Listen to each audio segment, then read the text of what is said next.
guys, kamusta kayo? So, ako yung muling nagbabalik sa aking pagbablog.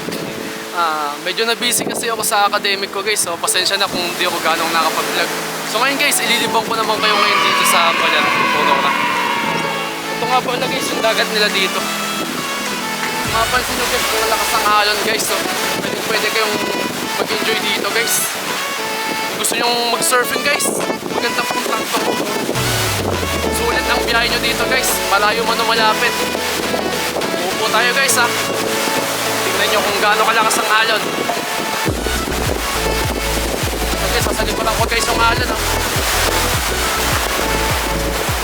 Kita nyo yan guys oh. Kayo dun banda dun guys sa malalim dun, talagang nakaka-enjoy guys. Mas malakas dun ang alon eh, kasi tayo kasi malayo na tayo kaya medyo humiliit dito sa atin. Kung gusto nyong maglibang guys, gusto nyong mag-surfing, gusto nyong mag-enjoy, family bonding with your friends or kahit sino pa man, dito guys sa Baler tayo. Sobrang ganda guys. Tsaka may nagpaparent sila ng surfing dito guys na tig 250 kung surfboard lang, pero kung may instructor nasa 500 siya guys.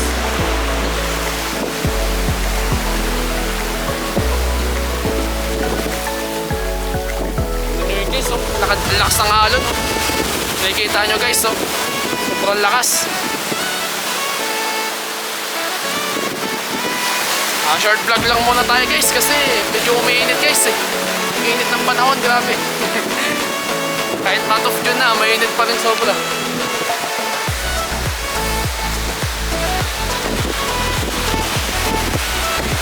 Guys, no?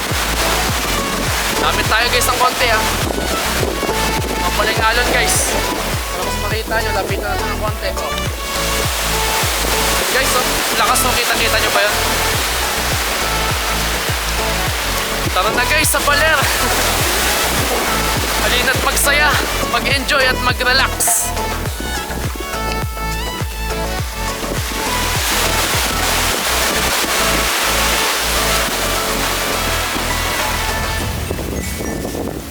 Ay, grabe.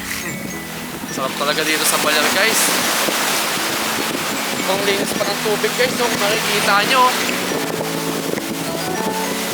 Kasi napapawaw ka talaga sa ganda. Sa ganda ng tubig, sa linis ng tubig at sa ganda ng dagat.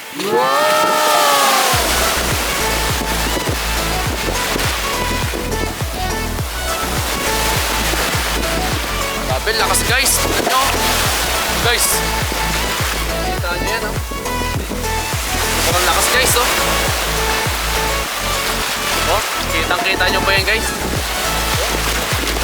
Kahit ako tinutulak ako dito guys. Alon. Sobrang lakas guys. Ulon. Alon ang magtutulak sa inyo dito. Oh, tinulak ko guys. Kita nyo ba yan? Ito guys, malakas oh. Uy! Uy! Muntikan na ako dun ah. So yun guys, hanggang dito na muna yung video ko. Maraming salamat sa panonood. Mag-ingat kayo palagi and God bless you always. Ingat!